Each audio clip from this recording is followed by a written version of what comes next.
Hi friends, welcome to Tamil flavours. இன்னைக்கு பார்த்தீங்கன்னா ரொம்பவே சிம்பிளான ஒரு ஸ்வீட் ரெசிபி தான் பார்க்க போகிறோம். என்னன்னா ரவை கேசரி தான். ரவை கேசரிக்கும் கேரட்டுக்கும் என்ன சம்மந்தம்? கேரட் எதுக்கு அப்படின்னு தானே பார்க்குறீங்க. சரி வாங்க வீடியோக்குள்ளே போகலாம். ஃபஸ்ட்டு ஒரு மீடியம் சைஸ் கேரட்டை வந்து இந்த மாதிரி கட் பண்ணி ஒரு மிக்ஸி ஜாரில் எடுத்துக்கோங்க. ஸோ இப்போ இதை ஃபைன் பேஸ்ட்டாக நம்ம கிரைண்ட் பண்ணி எடுத்துக்கலாம். இதை ஒரு சின்ன அரிப்பில் வச்சு நல்லா அந்த ஜூஸை மட்டும் தனியாக நம்ம எடுத்துக்கலாம். இப்போ இதிலேருந்து எனக்கு ஒரு 1/4 கப் கேரட் ஜூஸ் வந்து கிடச்சிருக்கு. ஸோ இதை தனியாக எடுத்து வச்சுக்கலாம். அடுப்பில் ஒரு பேன் வச்சுக்கோங்க. அதில் ஒரு 2 டேபிள் ஸ்பூன் கீ சேர்த்துக்கோங்க. இப்போ இந்த நெய் சூடானதோ அதில் ஒரு 10லேருந்து 12 முந்திரி வந்து சேர்த்துக்கலாம். இது ஒரு நிமிஷம் லைட்டாக வதக்கிக்கோங்க. இப்போ இதில் ஒரு 1லேருந்து 2 ஸ்பூன் வரைக்கும் காஞ்ச திராட்சை கிஸ்மிஸ் பழம் இருக்கு இல்லையா, அதை வந்து சேர்த்துக்கலாம். அதையும் சேர்த்து இந்த முந்திரியையும் திராட்சையையும் லைட்டாக கோல்டன் ப்ரௌன் ஆகிற வரைக்கும் வறுத்துக்கலாம். இப்போ இது நல்லா வறுபட்டுருச்சு. நம்ம கிஸ்மிஸ் பழம் நல்லா பலூன் மாதிரி உப்பி வந்துருச்சு. ஸோ இதை ஒரு சின்ன பவுலுக்கு நம்ம ட்ரான்ஸ்ஃபர் பண்ணிக்கலாம். இப்போது அதே பேனில் இந்த நெய் போதும். இதே நெய்யில் இப்போது 1 கப் ரவை எடுத்திருக்கேன். இந்த ரவையை லைட்டாக வறுத்து எடுத்துக்கலாம்.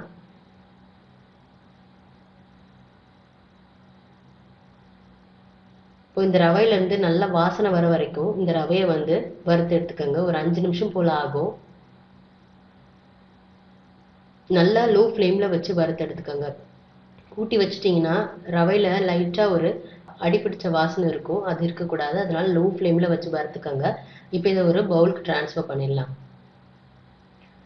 ஸோ இப்போது ஒரு பேன் அடுப்பில் வச்சுக்கோங்க. அதில் ஒரு 2.5 கப் அளவு தண்ணி வந்து நான் எடுத்திருக்கேன். நான் 1 கப் ரவை எடுத்திருந்தேன். அதனால நான் வந்து ஒரு 2.5 கப் தண்ணி வந்து சேர்த்துக்க போகிறேன். இப்போ இந்த தண்ணி நல்லா கொதிக்கட்டும். இப்போ பார்த்தீங்கன்னா தண்ணி நல்லா கொதிச்சிருச்சு. இந்த தண்ணியில் நம்ம ஆல்ரெடி வறுத்து வச்சுருந்தோம் இல்லையா, அந்த ரவையை வந்து இதில் கொஞ்சம் கொஞ்சமாக சேர்த்து நல்லா கிளறி விடணும். கை விடாமல் கிளறிட்டே இருக்கணும். ரவை வந்து கட்டி பிடிச்சிடக்கூடாது. கட்டியெல்லாம் ஃபார்ம் ஆகாத மாதிரி நீங்கள் வந்து பார்த்துக்கங்க. விடாமல் கிண்டிகிட்டே இருங்க. அப்போ உங்களுக்கு கட்டி ஃபார்ம் ஆகாது. இந்த மாதிரி விடாமல் கிண்டிகிட்டே இருங்க. நல்ல லோ ஃப்ளேமில் வச்சு கிண்டுங்க.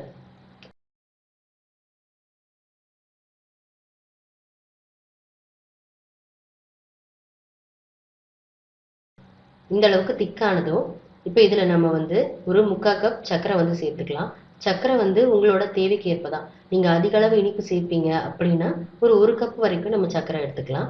அப்படி இல்லைன்னா 3/4 கப், 1/2 கப் கூட சேர்த்துக்கலாம். உங்களோட இனிப்புக்கு தேவையான அளவு நீங்கள் வந்து சர்க்கரை கூட்டவும் செஞ்சுக்கலாம், குறைக்கவும் செஞ்சுக்கலாம். இப்போ இந்த சர்க்கரையை சேர்த்த உடனே அந்த ரவையோட கன்சிஸ்டன்சி பாருங்கள். கட்டியாக இருந்தது நல்லா இளக்கிட்டு வருது. இப்போ இதில் ஒரு 2 ஸ்பூன் வந்து எண்ணெய் சேர்த்துக்க போகிறேன். அப்போ அந்த நல்லா உருண்டு வரும் அந்த ரவை கேசரி செய்யும்போது. அதுக்காக தான் நான் எண்ணெய் சேர்த்துருக்கேன். இதில் வந்து ஒரு 2 டேபிள் ஸ்பூன் மட்டும் நான் நெய் சேர்த்துக்கிறேன். நீங்கள் நெய் வந்து 1/4 கப், 1/2 கப் அளவுக்கு சேர்த்துக்கிட்டிங்கன்னா அந்த கேசரி சாப்பிடும்போது அந்த டெக்ஸ்சர் நல்லா இருக்கும். நீங்கள் சாப்பிடும்போது நல்லா சாஃப்டாக அப்படியே வாயில் கரைஞ்சி போயிடும். நெய் பிடிக்காதவங்க நெய் இந்த அளவுக்கு சேர்த்துட்டா போதுமானதாக இருக்கும். இதில் ஆல்ரெடி நம்ம வறுத்து வச்சுருக்க முந்திரியையும் கிஸ்மிஸையும் சேர்த்துக்கலாம். சேர்த்துட்டு லைட்டாக கலந்து விட்டுக்கலாம். இந்த மாதிரி நம்ம வந்து அந்த கேசரி கிண்ட கிண்ட இந்த மாதிரி உருண்டு வரும். இந்த டைமில் நான் வந்து நீங்கள் கேசரி பவுடர் இருந்தால் கேசரி பவுடர் சேர்த்துக்கலாம். அப்படி இல்லைன்னா நான் கேரட் அதுக்காக தான் எடுத்திருந்தேன். கலருக்காக, நேச்சுரல் ஃபுட் கலருக்காக தான் நான் கேரட் வந்து எடுத்திருந்தேன். இப்போ நான் இந்த கேரட் ஜூஸை வந்து இதில் ஆட் பண்ணிக்க போகிறேன். என்கிட்ட கேசரி பவுடர் இல்லை, அதனால் நேச்சுரலாக இருக்கும், ஹெல்த்தியாக இருக்குங்கிறதுனால நான் கேரட் ஜூஸ் வந்து எடுத்திருக்கேன். இப்போ இந்த கேரட் ஜூஸை இந்த ரவை கேசரியில் வந்து ஆட் பண்ணிவிட்டு நல்லா மிக்ஸ் பண்ணி விட்டுக்கலாம். எல்லா இடமும் நல்லா படுற மாதிரி நல்லா மிக்ஸ் பண்ணி விட்டுக்குங்க. கேசரி பவுடர் உடம்புக்கு நல்லது இல்லைன்னு சொல்லுவாங்க. அதனால நேச்சுரலாக ஃபுட் கலர் நம்ம யூஸ் பண்ணோன்னா அது உடம்புக்கு நல்லது தான். கேரட் பார்த்தீங்கன்னா ரொம்பவே நல்லது. நிறைய ஹெல்த் பெனிஃபிட்ஸ் இருக்குது.